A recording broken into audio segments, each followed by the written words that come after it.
سوال نمبر 3 ہے، جلتے ہیں جبریل علیہ السلام کے پر جس مقام پر؟ جلتے ہیں جبریل علیہ السلام کے پر جس مقام پر؟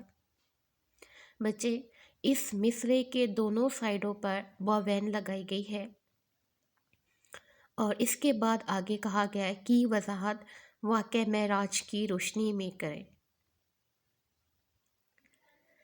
یہ واوین کیوں لگائی جاتی ہے؟ جب ہم عبارت میں یا کسی سوال میں متن کی یا ٹیکسٹ کی ہو بہو وہی شکل لکھنا چاہیں تو اس کو واوین کے اندر لکھا جاتا ہے۔ یہ انتہائی اہم عبارت ہوتی ہے۔ جواب ہے، جب نبی کریم خاتم النبیین صلی اللہ علیہ وآلہ وسلم معراج پر تشریف لے گئے تو حضرت جبرائیل علیہ السلام آپ خاتم النبیین صلی اللہ علیہ وآلہ وسلم کے ساتھ تھے۔ راستے میں ایک مقام آیا جسے سدرۃ المنتہا کہا جاتا ہے۔ حضرت جبرائیل علیہ السلام نے کہا کہ اس مقام سے آگے اگر میں بڑھوں گا تو میرے پر جل جائیں گے۔ سوال کا جواب دوبارہ سنیں۔ جب نبی کریم خاتم النبیین صلی اللہ علیہ وآلہ وسلم معراج پر تشریف لے گئے تو حضرت جبرائیل علیہ السلام آپ خاتم النبیین صلی اللہ علیہ وآلہ وسلم کے ساتھ تھے۔ راستے میں ایک مقام آیا جسے سدرۃ المنتہا کہا جاتا ہے۔ حضرت جبرائیل علیہ السلام نے کہا کہ اس مقام سے آگے اگر میں بڑھوں گا تو میرے پر جل جائیں گے۔ سوال نمبر 4 ہے، شاعر کے نزدیک آپ خاتم النبیین صلی اللہ علیہ وآلہ وسلم کے ہاتھوں نے کسے تھام لیا؟ جواب، شاعر کے نزدیک آپ خاتم النبیین صلی اللہ علیہ وآلہ وسلم کے ہاتھوں نے گرتے ہونوں کو تھام لیا۔ اگلا سوال ہے، شاعر کے نزدیک جس کی نظیر نہیں ملتی وہ کون سی ہستی ہے؟ شاعر کے نزدیک جس کی نظیر نہیں ملتی وہ کون سی ہستی ہے؟ جواب، شاعر کے نزدیک جس کی نظیر نہیں ملتی وہ آپ خاتم النبیین صلی اللہ علیہ وآلہ وسلم کی ذات اقدس ہے۔ آخری سوال ہے، شاعر نے اے تاجدار یثرب و بطحا کہہ کر کسے مخاطب کیا ہے؟ شاعر نے اے تاجدار یثرب و بطحا کہہ کر آپ خاتم النبیین صلی اللہ علیہ وآلہ وسلم کو مخاطب کیا ہے۔ عزیز طلباء و طالبات، سوال نمبر 3 کو تمام طالب علم نظر انداز کر دیتے ہیں۔ اگرچہ یہ سوال بہت آسان ہے لیکن طلباء و طالبات کی ذرا سی لاپرواہی سے وہ اچھے نمبروں سے محروم ہو سکتے ہیں۔ بہت سے بچوں کا یہ خیال ہوتا ہے کہ وہ اعراب میں زبر اور زیر خود اپنے پاس سے لگا لیں گے اور اس کو سمجھنے کی اتنی زیادہ ضرورت نہیں ہے، لیکن آپ یہ ذہن میں رکھیں کہ یہ بورڈ کے پیپر میں حصہ معروضی کے اندر سوال ہے اور یہ ایک لازمی سوال کا پارٹ ہے۔ 1 نمبر سے آپ اچھی پوزیشن سے بھی رہ سکتے ہیں اور 1 نمبر سے آپ پاس سے فیل اور فیل سے پاس ہو سکتے ہیں، لہٰذا 1 نمبر کی اہمیت بہت زیادہ ہے اور کوشش کریں کہ تمام سوالات آپ کو آتے ہوں۔ سوال شروع کرتے ہیں۔ پہلا لفظ ہمارے پاس ہے شب تار الست، شین کے اوپر زبر ہے، بے کے نیچے زیر ہے، شب۔ اگلا لفظ ہے تار، تے کے اوپر زبر ہے اور رے کے نیچے زیر ہے، شب تارے۔ الف کے اوپر زبر ہے اور لام کے اوپر بھی زبر ہے، سین ساکن ہے اور تے بھی ساکن ہے۔ لفظ ہے شب تار الست۔ دوسرا لفظ ہے غایت اولا۔ غین کے اوپر زبر ہے، یہ کے اوپر بھی زبر ہے، تے کے نیچے زیر ہے، غایت۔ الف کے اوپر پیش ہے، واو ساکن ہے، اور لام کے اوپر کھڑی زبر ہے، غایت اولا۔ تیسرا لفظ ہمارے پاس ہے یسرب و بدخا۔ یہ کے اوپر زبر ہے، سے ساکن ہے، رے کے نیچے زیر ہے، اور بے کے اوپر پیش ہے، یسربو۔ بے کے اوپر زبر ہے، تو یہ ساکن ہے، اور ہے کے اوپر زبر ہے، یسربو بدخا۔ اگلا لفظ ہے نور اولین۔ نون کے اوپر پیش ہے، واو ساکن ہے، رے کے نیچے زیر ہے، الف کے اوپر زبر ہے، واو کے اوپر شد بھی ہے اور زبر بھی ہے، لام کے نیچے زیر ہے اور یہ ساکن ہے، نور اولین۔ آخری لفظ ہمارے پاس ہے رحمت دو جہاں۔ رے کے اوپر زبر ہے ساکن ہے، میم کے اوپر زبر ہے، تے کے نیچے زیر ہے، رحمت۔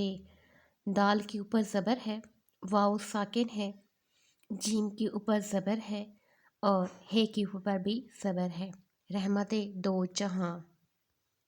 عزیز طلبہ و طالبات، اگلا سوال ہمارے پاس ہے شعری اصطلاحات۔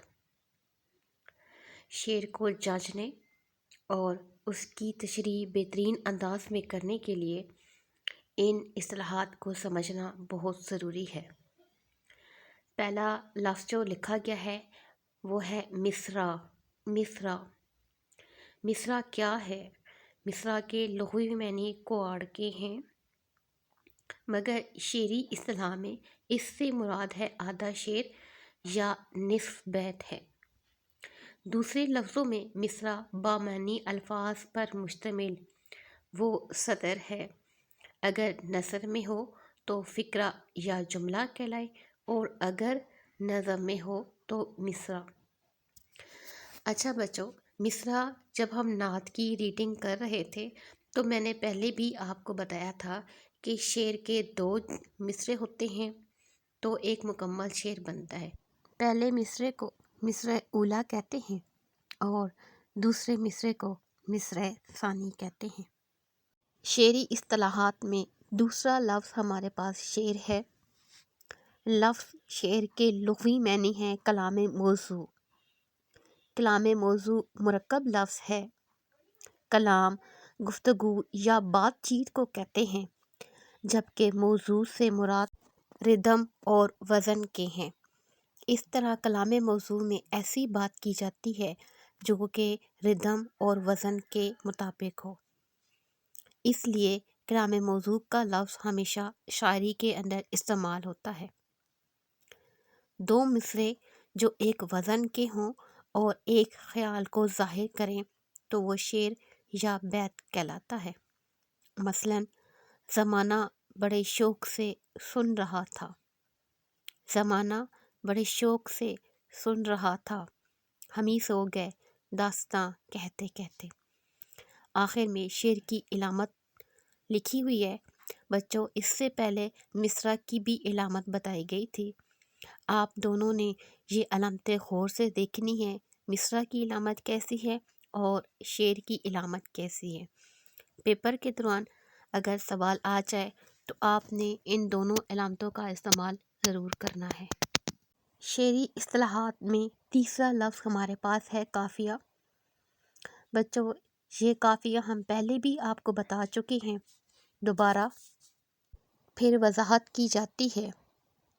قافیہ ہم آواز الفاظ کو کہتے ہیں۔ یہاں مرزا غالب کی ایک معروف غزل کا مطلع دیا گیا ہے: دل نادان تجھے ہوا کیا ہے، آخر اس درد کی دوا کیا ہے۔ یہاں پر سرخ رنگ سے قافیہ نمایاں کیا گیا ہے، دوا اور ہوا۔ شامل نظم جو ہم نے پڑھی ہے نعت، اس میں بھی قافیہ تھا، جو ہم پہلے آپ کو بتا چکے ہیں: تمنا، دنیا، اجالا، اولا، شناسا، بطخہ اور تنہا وغیرہ۔ نیکسٹ ہمارے پاس ہے ردیف۔ لفظ ردیف کے لغوی معنی ہے گھڑ سوار کے پیچھے بیٹھنے والا آدمی، مگر شعری اصطلاح میں قافیہ کے بعد آنے والے وہ لفظ یا الفاظ جو جوں کے توں دہرائے جائیں وہ ردیف کہلاتے ہیں۔ جیسے مرزا غالب کی متذکرہ غزل۔ متذکرہ غزل سے مراد جس کا ذکر اوپر کیا گیا ہے کی ردیف کیا ہے۔ لفظ کیا ہے مثال کے اندر سبز رنگ سے نمایاں ہے، جبکہ شامل نعت نظم میں جو ہم نے ردیف پڑھی تھی وہ لفظ تھا تم ہی تو ہو۔ یہ وہ لفظ ہے جو بار بار دہرایا جا رہا ہے۔ سوال نمبر 4 کی طرف بڑھتے ہیں۔ سوال نمبر 4 ہے شامل کتاب نعت میں قوافی اور ردیف کی نشاندہی کریں۔ بچوں، یہ ابھی ہم نے اوپر بتا دیا ہے کہ قافیہ کسے کہتے ہیں اور ردیف کسے کہتے ہیں۔ اس کے علاوہ جو شامل کتاب نعت ہے مولانا ظفر علی خان کی، جس کی ہم نے ابھی کچھ دیر پہلے ریڈنگ بھی کی ہے، اور ابھی اوپر والے سوال میں قافیہ اور ردیف کی وضاحت کر کے بتایا بھی ہے، اسی کے کا قافیہ اور ردیف آپ نے دوبارہ کرنے ہیں۔ تو آپ نے یہاں پر ہیڈنگ دینی ہے نعت میں قافیہ، پھر اس کے بعد لکھنا ہے تمنا، دنیا، اجالا، اولا، شناسا، بطخہ اور تنہا۔ دوسرا لفظ ہمارے پاس ہے ردیف۔ آپ نے ہیڈنگ دینی ہے نعت میں ردیف، اور اس کے بعد لکھنا ہے تم ہی تو ہو، تم ہی تو ہو۔ سوال نمبر 5 ہمارے پاس ہے صنف نظم نعت اور منقبت میں فرق واضح کریں۔ عزیز طلبہ و طالبات، آپ سب کو اس سوال کا جواب معلوم ہے، لیکن پھر بھی دوبارہ پڑھتے ہیں۔ نعت کسے کہتے ہیں؟ نعت کا لفظ حضرت محمد خاتم النبیین صلی اللہ علیہ وآلہ وسلم کی تعریف اور توصیف کے لیے مخصوص ہے۔ نعت کے لغوی معنی تعریف کے ہیں، لیکن شعری اصطلاح میں یہ لفظ رسول اکرم خاتم النبیین صلی اللہ علیہ وآلہ وسلم کی تعریف اور توصیف کے لیے وقف ہو چکا ہے۔ دوسرا لفظ ہمارے پاس ہے منقبت۔ منقبت لفظ کیا ہے؟ منقبت لفظ کے لغوی معنی تعریف اور توصیف کی ہیں، لیکن یہ تعریف کس کی جاتی ہے؟ منقبت ایسی نظم کو کہتے ہیں جس میں صحابہ کرام رضی اللہ عنہ تعالی، ائمہ معصومین علیہ السلام، اولیاء کرام اور بزرگان دین کے اوصاف بیان کیے جاتے ہیں، ان کی خاندانی فضیلت، برتری اور بڑائی کے واقعات خوبصورت انداز میں بیان کیے جاتے ہیں۔ آخری لفظ یا آخری سوال تشریح اشعار کے متعلق ہے۔ بچوں، جب ہم اشعار کی تشریح شروع کریں گے تو اس وقت اس سوال کی وضاحت کی جائے گی کہ شعر کی تشریح کرتے وقت کن باتوں کا خیال رکھنا ضروری ہے اور کون کون سی اہم باتیں ہیں جن کو ساتھ لے کر چلنا بہت ضروری ہے۔ شکریہ۔